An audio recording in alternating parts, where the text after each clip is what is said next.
The following is a presentation of the Healthcare Facilities Network.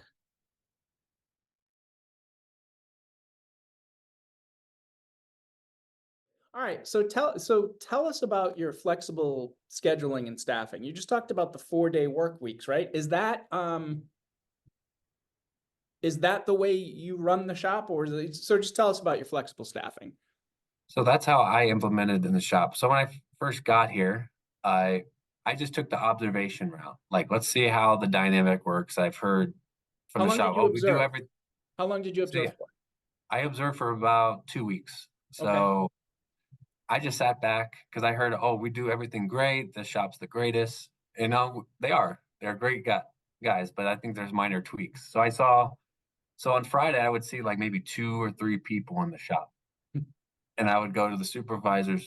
Why is there only 3 guys in the shop on Friday? Oh, everybody got their 40. I'm like, okay. So did everybody work nines or what happened? Oh, some people had to stay after for work. I'm like, okay. So, but I never had it reported back to me like, hey. So I just saw a lot of guys, So get I their work done. And then on Friday, I only have like 3 guys, and then you still get the calls. yeah, I So was gonna say, so you've got 3 guys for 1.4 million square feet yeah. So on a Friday, like it's a on a work Friday. day. Right. So it goes into like, but see, you look at the flip side of the coin, I'm like, okay, there was comfort there. Why was there comfort into 1.4 million? Even though you still got to have a tradesman if you got to do something, you got to. Right.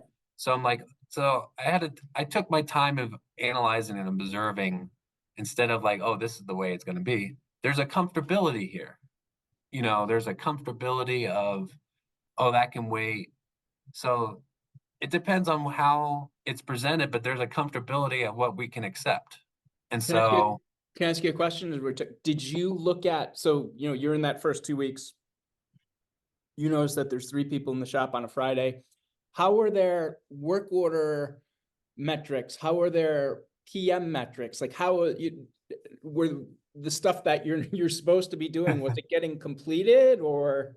it was getting completed, but it was more of a territory, you can call it territory wars, where like, this is my building, I take care of this building, and so you had territory wars in the sense like, and I'm like, okay, so I'm calling you if this is going down, and they go like, well, and then it goes into yes, but So I'm just, they so weren't like, they weren't like zone maintenance. They were just kind of, this was my territory. Like they just this had is my that building, building. And this is so my that's building, theirs. this is my equipment. Okay. No, end of story. Oh, that person Interesting. takes care of this. And I'm like, okay. So I looked at both sides of the coin instead, and just understanding there's comfortability, but there was territory. And then I'm like, okay. So I'm seeing this flow back and forth. I'm not a big proponent of prescription because a prescription means you're ailing something. So what is the illness? So that it's not, I didn't look at it as an illness, but that's kind of like you see the symptoms of it. So I'm like, okay, there's a comfortability of we can accept 3 people here on a Friday. Wow. Okay. So, but then it's like, oh, we got to call this person if it's a trade, if it has to revolve around the trade. So then I'm like, okay. So I thought to myself, So I'm sorry, I keep interrupting you. yeah, So was their only schedule, you just work your 40 and then you do like so there wasn't a schedule. It was, the schedule was work your 40 and then you're done. they had their start time. So you avoid like, your shift differential. But if they stayed after because they had to work on this or that, they did it. And then if they got to their 40, well, they were there for maybe 2 hours on Friday and then Wow. they were gone. And so Were you I'm like, running, were they running 3 shifts? no, just a shift, a shift, like the schedule. I don't look at it as a shift. It's more of a schedule. So we had coverage from 5 a.m. to uh, about when I got here, 5 a.m. to 3:30 p.m. Wow. Okay. Because you can get the work done in the ORs early in the morning in Yeah. theory, if most of the ORs. So you can Yep. get a lot of that work done. And then I just sat back and watched, and their schedule was 8 hours a day. So I'm like, okay, but it seemed like a waste to me for them. They had to come in on that Friday for 2 hours and then they went home. So I'm like, okay, there's waste there in a sense. Like, commuting, and then by the time you settle in, you're leaving. So I said to myself, I brought my team in and said, "What do you guys think of 410s?" And they all look at me like, "Well, we need this coverage." I'm like, "Well, we're okay on Friday. What's the difference between Friday because we want the weekend, or what's the like?" It goes back to that comfort. Why do we accept it here, but we're okay with this? So I came up with a scenario where guys come in at 5 a.m. They can still do the OR work. They can come and do the stuff you really can't do during the day, like operating rooms or any procedure room areas like endo or things of that nature. And then I covered it to about 5:30 in the afternoon. That's where I've seen most of the calls come in. You get your one-offs and but most of the time was in that span. And so I said, okay, so let's do a rotating tens because the guys like flexibility, and I heard some guys like to do side work off to the side, so it gives them that opportunity. I built it in the way of what I heard from the staff and what I can do, but I also had to take in the first and foremost. This is my contractor coming out because I'm my third party world. How I was brought up is you have to meet the needs of the client or meet the needs of the owner.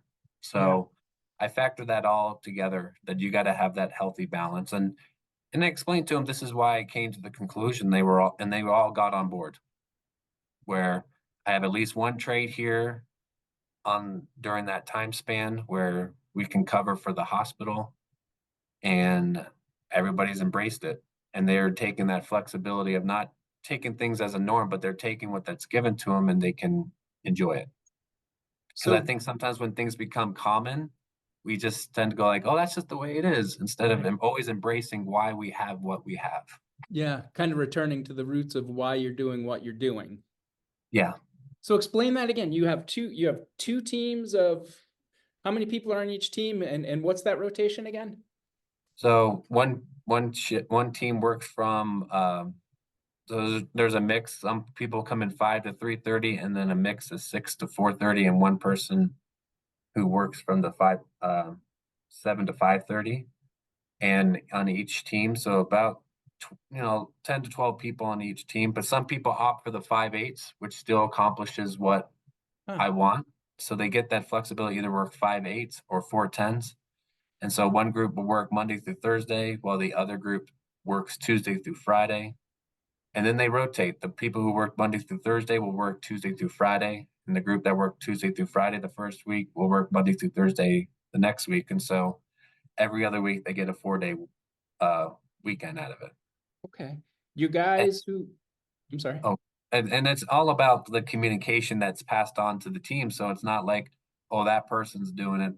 I don't have to wait 5 days. But that constant communication helps the team be successful and knowing what's going on in the facility. So And how many folks do 5/8? Like how many people do the regular shift, for lack of a better about term? about three about 5 people. 5 people. And do you have overnight coverage, or is it just your on-call person? Just my on call. Because Okay. I noticed during that time they did have someone here for the overnight, but I said keep track of the calls you get. He maybe got 2 calls during the week. So it's Really? mostly you really don't accomplish much unless you go the PM route, which is Yeah. you get all this stuff done, which I'm familiar with at other bigger places I've worked at. You do a lot of the PMs at the graveyard time, but we've worked within the hospital that we can get 95% of our PMs done during the regular normal working hours just because of the relationships that are built in the hospital that we can get those accomplished.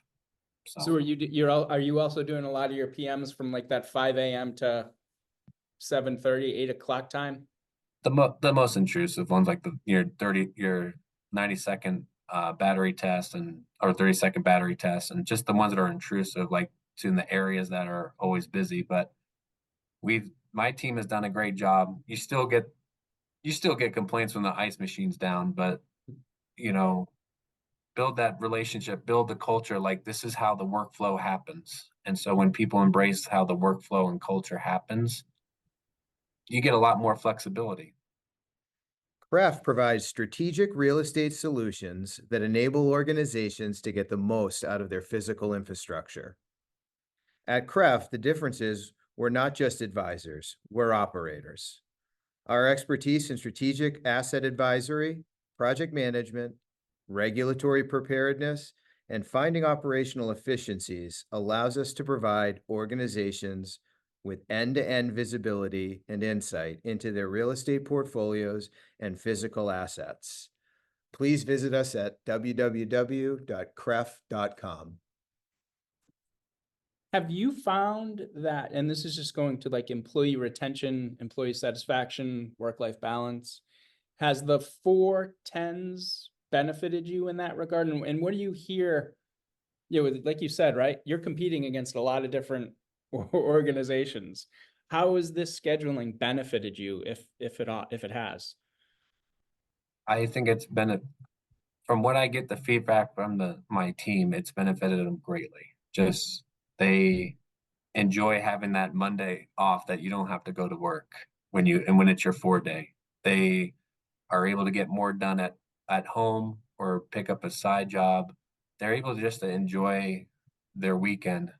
And it's taken time. It doesn't happen in a month. I think it's still ever evolving because you have old habits or you have old ways of doing things. But I think the biggest win for me was when I sat down with one of my leads and he just said, I can actually enjoy a weekend and I'm not going to be called. Like it's so relieving for my team that when they embrace the helping each other and also to rely on each other, they've embraced like, oh, I can actually I can go on vacation, not worried about getting called or have to come back from vacation. Because like, you have your specialties, but I feel specialties still can be taught. So your boilers, I have 2 guys who know the boilers in and out. I'm working on a third. I'm going to start a third one next year, just to have that rotation of just embracing. We're here to take care of the equipment. It's not our equipment. It's the hospital equipment, and we can have other people we can rely on instead of your go-tos, because your go-tos can get burned out very quickly. Has staff embraced that cross training and the additional education and training? How have they responded to that? I would say 80 to 90% have embraced it. And so, and the ones I talk to that have embraced it, they just show me pictures of them enjoying their vacation instead of worrying. It's just a relieving thing that they come back refreshed. They come back, and one way they embrace is just like, oh, my team's going to take care of it, not me. Embracing that mindset, embracing that we actually do care about you, and that's how we show that we care. Do you ever get into discussions with them about salary and pay? Is that how do you deal with that part? Because like you said, right, you can't go as high as a GC or a CM, right? It's just the reality of it. I've had some discussions on salary, but it's how are you going to meet a need for me or for the hospital at a greater level? So I'll give you an example. We have our own med gas program so our corporate hired a system gas guy who does a fantastic job of running a program ever involving. But how can you at our facility learn the things that he does and we can do it here? So we're less reliant on them. And so we laid out a coursework and I said, if you meet these benchmarks and now put this into your working schedule, I'll give you the pay increase, like do the business case for it. And so, but you can only do it with so many people because that's the rub. But I've been fortunate that a lot of people just don't jump. Not everybody just jumps to that because you got to have a plumbing background for med gas, or to know chillers, you got to have an HVAC background. So just meeting the skills, and if you can meet the need of the skills. So, if you outsource it, it's X amount of money. And then if you're able to meet these things, then we'll get to this pay.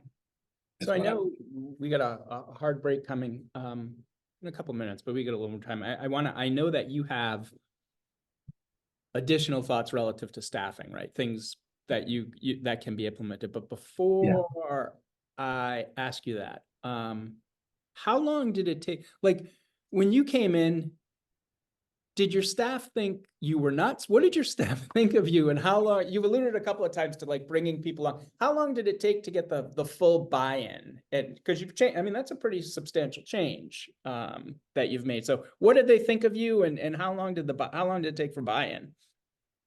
First, they thought me as he's like the foreman. He's gonna fire me at any moment because they have that construction mindset. Okay. Just because that's when the new person comes in, new things, new Yeah. ways. The person you replaced, how long had they been there? About 5 years. Okay. I think I got a little over 5 years. Okay. And so it's always with the, oh, new person's gonna change everything. I'm just gonna sit back and want them to do it. And I'm just like, continue on as you're doing. And then the full buy-in, I think it's taken 2 years. 2 years. But if you take, I forget the name of the book, but right person on the right bus, when you get the right people on the right bus, I feel that's when culture starts to, you need to model that example. But no, and back to the Ashley conference, you want to use and instead of but, and That's right. That guy, right? That was really good. yeah, and just having the right people on the bus, model the behavior, and then it starts to trickle down that, oh, we're being consistent. Oh, we're doing this. Oh, we're doing that. We're not varying. Yeah. Okay, I can embrace this because I can embrace things not changing. Sounds like And you've these are the things, and these are the things we can control. And these are the things we can control. That's the things we can accept. These are the things we can control and accept. And I think that's consistency, what, metrics, communication. It seems to be thematic, right? yeah. How many people did you turn over? Or how many people turned themselves over? Better way to put it, right? I think I've had about 8 or 10 retirements. So didn't have to And- terminate anybody, just they all retired and they did a great service and they come back and like, I don't recognize this shop. I'm like, there's just people retiring. A Yeah, new wave. right. I'm fortunate with the new wave, like my average team is about 40 years old.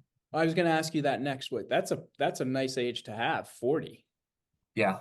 And they love what they're doing. They embrace their role and they know their role. It's interesting. It's hard to, it takes a while for them to embrace it, but if they know what their role is, but then you know there's the variability of this could happen, Yeah. but you prepared them for it, that they know it's going to come, not a if. I think too much we say in our work, we say, if this has happened, I need you to do this. I've changed it to when this happens because they know, okay, I just know it's going to be me when it's going to be. I'm not the if because we can't live by if, it's when. Yeah. Because we know in hospitals, when it happens, it happens. So, Right. Yeah. No, yeah, that's interesting because it really isn't an if, it's a when. yeah. Because I think too much we play the game of like, if this happens, so like, oh, okay, it might happen. But when you hear when, it's like, I'm embracing it Yep. and I'll go when I need to go. Yeah, no, I like that distinction. So what's the next evolution of staffing? I think it stems from when I mentioned the beginning of this conversation. What's our comfortability? What are we willing to accept? What are we willing to embrace? Because we're all embracing, because we hear the horror stories of the 911, the 10-inch line breaks and water's gushing out. And it does happen, Yeah. but it It's doesn't a when, happen. not an It's a if. when, but it doesn't happen often. So you weigh all those things. I feel like the next evolution of staffing is more of, I look at from a standpoint of just all your support staff from nursing to respiratory to all the different criticalities that helps in the patient care directly is going to happen in the maintenance world. So I'll give you an example. I know my staff has expressed to me, if I can come in at any time, I can get my PMs done at any time of the day, get it completed, and I can be done for my month and within 2 weeks, like all my preventative maintenance stuff. And to me, the next evolution of staffing is, do we embrace that in the maintenance world? You don't give them the shift differential, but the incentive is they can come in, get their work done anytime they want, and then the maintenance. And then you have a maintenance team during the week that covers the corrective calls, you know, the triage. But that teamwork has to exist. That communication has to exist. That you're going to get grumbles like this person doesn't carry their weight, or they don't do it the way I would do it. And so you get those grumbles. I don't think we're not there yet. I don't think we're there yet as a whole, because that takes a huge leap and a lot of convincing. I just think sometimes the next evolution of staffing could be that just you treat them as a service, like a service contract, where they come in and get their work done when they need to, and then they're out, and then they go there, do their whatever that looks like, a week time or 2 week time of corrective maintenance, and then they have the flexibility of doing whatever they need to after that. So I know we're talking theoretical. So in Right. this in this iteration, you would have, and I think you mentioned this, so you would have a certain percentage of your employees who are PM focused, and that's all they do. They're working the PMs. And then you'd have another group that, work orders, just the day-to-day. Yeah. But those PM folks, all they're doing is their PMs, and that's it. Is that And then they would do a week of corrective. okay? Okay, so the Some of PM, that, gotcha. yeah. And is So you that got your ice, so? you got your ice machines, which you can teach a lot of people to do. You only got, sometimes certain trades can only work on chillers, like, HVAC can only work on chillers. Your electrical can only, you teach people what they can know up to that trade point, whatever people by your state allows you to, because there's the comfortability. I think the iteration is just people who do the PMs, and then with a team, everybody would have a PM load. Okay. Here's your work, here's your hour, or in the service lines, like, here's how many hours of work we're going to spend on this chiller, how many hours of work we're spending on this. And so they would have their workload of their equipment, and then a week or 2 weeks of just corrective maintenance. I think that iteration of that, in theory, if all the communication was right, the supervisors were informed, there's, where each piece of equipment stood, Yeah. and how those tasks were being tackled. Interesting. Is that a monthly schedule? So does it go month? Because you said you'd have to do 1 week of, right? So Yeah. it goes month by month. Yeah. But I Has think anybody- I would think you would throw out the whole shift differential, the premium, because you bought out the idea of they have the flexibility that they have to get their work done. So in theory, if you finished your PMs in, say, 6 days, you would have so you'd have a week of on call, well, not on, but a week of normal work, 6 days PM, that's 11. So would that be 11 days out of a month working? Yeah. Because I've seen in nursing when they can work 8 straight or 6 straight days, like say Thursday, Friday, Saturday, Sunday, Monday, Tuesday, all different pay periods, but now they have 8 days off. Yeah. So to me, I look at it in the sense of, why not us? What are It some goes of, back, because Yeah. I've always been told that's just the way maintenance does it. I'm like, that's a comfortability, not. We want the comfort of someone being there. We want the comfort of, because in those shifts, they always have people rotating on those same kind of shifts. So they always have the comfortability. Someone from that department is going to be there. Yeah. It is, like just sitting here thinking about it, it's a huge mind shift, right? Yes. Huge. And I was talking to a guy in our office last week. He's a senior PM, and he was talking about one of his first jobs when he was out of college, and he was a PM at the time, and there was a fire in the hospital. He was working for a CM at the time, but there was a fire in the hospital. It was an off-hour fire in the hospital. He was closest to the hospital.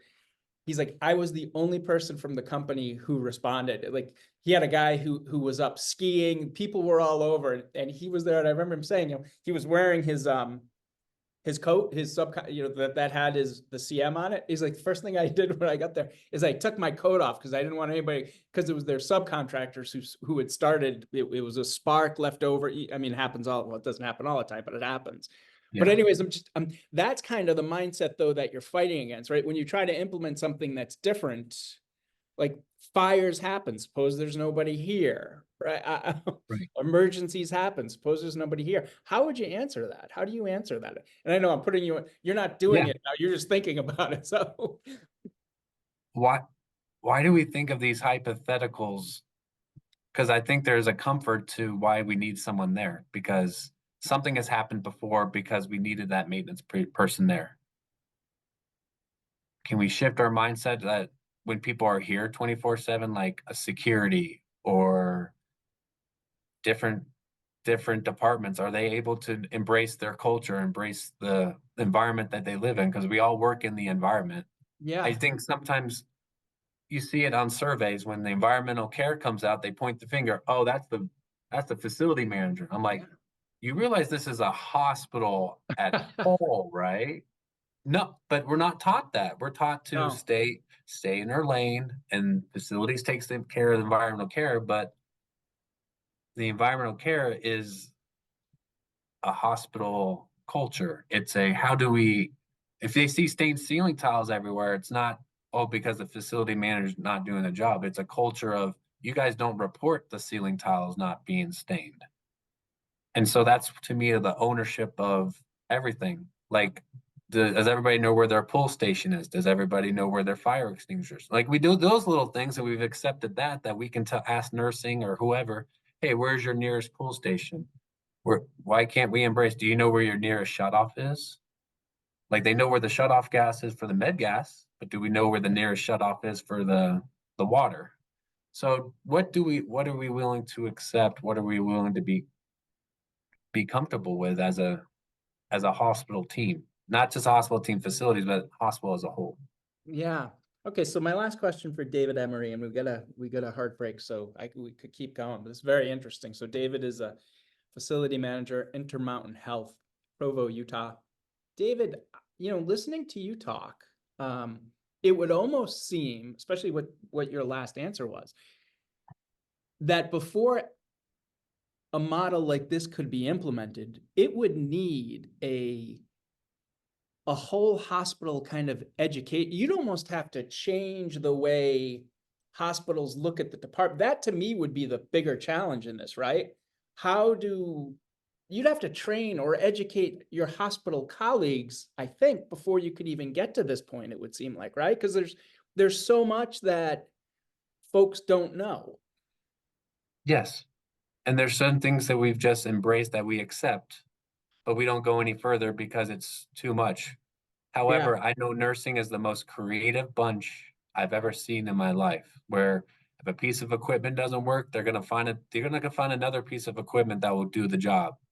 Or they know they were taught in school that I was taught this, if this doesn't work, this is going to work. Yeah. And my maintenance guy's the same way. I was taught if this doesn't work, there's another way of doing it. And so what is our embrace of comfortability and accept? If we can frame our mindset of this environment works for ourselves, because to me, I look at anybody who does a third party study or like, elevator study or how many elevators you need, how much equipment you need. I feel it just goes back to comfortability. What are you willing to accept as there's pros and cons to every design. And so N+1 is the facility standard is because we want the comfort of if something goes down, there's something to back it up. Yeah. That's the comfortability of facilities where we want N+1 for that reason. So this doesn't go down. This level of service doesn't go down. This level of service is, we want that N+1 so we have the comfortability of we can work on the equipment without seeing any interruption to operations. Very interesting. Huh. Well, this one's going to be continued. Yeah. What do you think the odds, if you had to throw odds on it, you're not in Provo, you're in Vegas now. What would be the odds in the next 10 years that a model like this would be implemented, do you think? 50-50. 50-50. And I say it because I see other places, say, you take the nursing shortages. What are we embracing? Because what are we embracing for the nursing shortages? Yeah. Oh, we can do telehealth. We can do different things, or we import nursing from other countries to help subsidize. Like, we're finding other ways to meet the need. Well, So and I what's think, the need? What's the need and comfortability? yeah, and I think as you and I were talking about out at the annual, that's what makes this discussion worth having, right? Because you can't do the old comfortability, one of your themes. The old ways aren't necessarily working. So what are you gonna do to create a new environment out there? And this is one of those things, correct? Correct. Yeah. If we embrace different, like, we know doctors can't be in the room all the time, but now we have TVs that do web cameras Yeah, for telehealth. Well, we're adapting yeah. to the doctor's needs that they're not always there, but they can come on screen. And the old ways, like, oh, I like that, I like to touch, I like to feel. No, we can't get away from those. We Why can't, not sometimes you can't get facilities? away from the personal touch. Yeah. However, what can we do as a mix or a hybrid? All right. Great discussion. David Emery, Intermountain Health, Provo, Utah. Thank you for your time this morning. Thank you, Peter. This is Peter Martin, Vice President of Business Development for CREF. As always, thank you for watching the Healthcare Facilities Network. Take care.